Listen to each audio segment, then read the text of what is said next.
देखो तो प्रश्न है लोकसभा का गठन और कार्यों की चर्चा कर रहे थे। देखो भारतीय संसद के दो सदन होते हैं, एक ऊपरी और एक निचली। तो ऊपरी सदन को राज्यसभा और निचली सदन को लोकसभा कहा जाता है।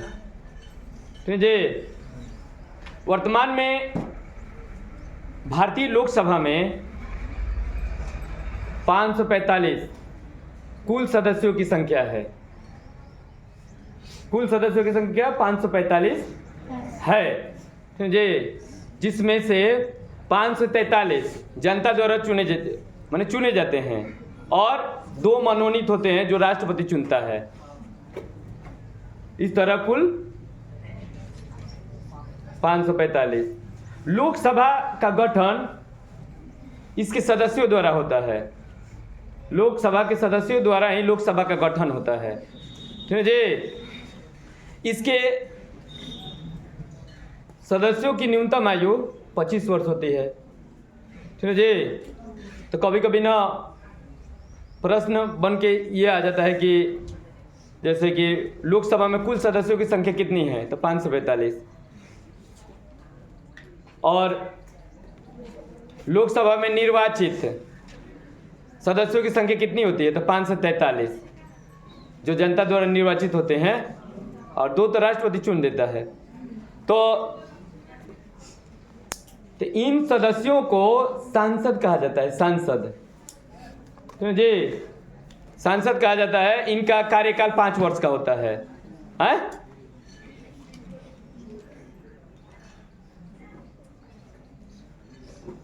5 वर्ष का होता है। ठीक है जी। तो इस तरह लोकसभा का गठन होता है। लोकसभा के कार्य भी होते हैं। देखो लोकसभा का पहला कार्य,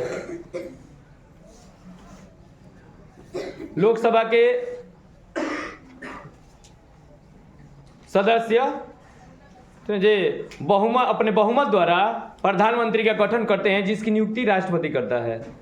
लोकसभा ठीक है जी कोई भी विधेयक यानी वित्त विधेयक का अंतिम रूप देता है। वित्त विधेयक के मतलब कोई भी बिल पास करना हो तो अंतिम रूप लोकसभा द्वारा ही दिया जाता है।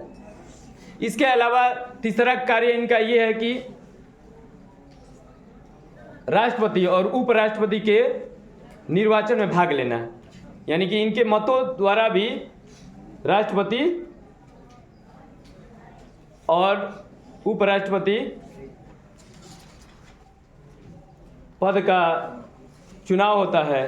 ठीक है जी। ऐसे इसमें विधायक, राज्यसभा के सदस्य, लोकसभा के सदस्य भी सम्मिलित होते हैं, परंतु ये भी रहते हैं।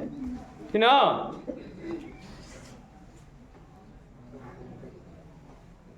लोकसभा के सदस्यों द्वारा ही केंद्रीय सरकार का गठन होता है जिसका सबसे बड़ा पद होता है प्रधानमंत्री। ठीक ना।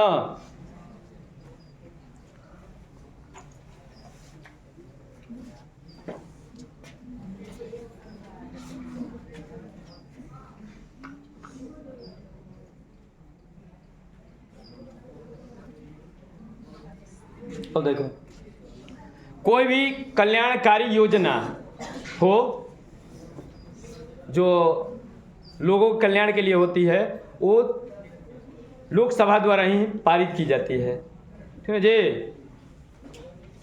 माने प्रस्तावित की जाती है। उसके बाद राज्यसभा द्वारा और लोकसभा दोनों के मतों द्वारा वो बिल पास होता है जो समाज के बीच में आता है लोगों के कल्याण के लिए। मतलब समझ रहे हो ना। पहले वो प्रस्ताव जैसे कि प्रधानमंत्री अब इनके जितने सदस्य हैं सभी मंत्रिमंडल मिलके ठीक है जी एक योजना लेकर आते हैं। उसको लोकसभा और राज्यसभा में पास कराया जाता है, तब लोगों के बीच लाया जाता है।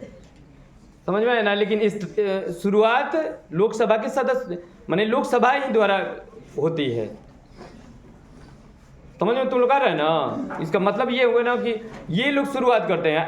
आज बहुत से योजनाएं चल रही हैं वो प्रधानमंत्री ही न ला रहा है, नहीं आ रहा है। तो यही बात है, कोई भी कल्याणकारी योजना हो वो लोकसभा द्वारा पारित होता है, और दोनों सदनों में बिल पास कराया जाता है, तब लोगों के बीच आता है। समझ में ना, इस तरह से ये भी इनका कार्य हो गया।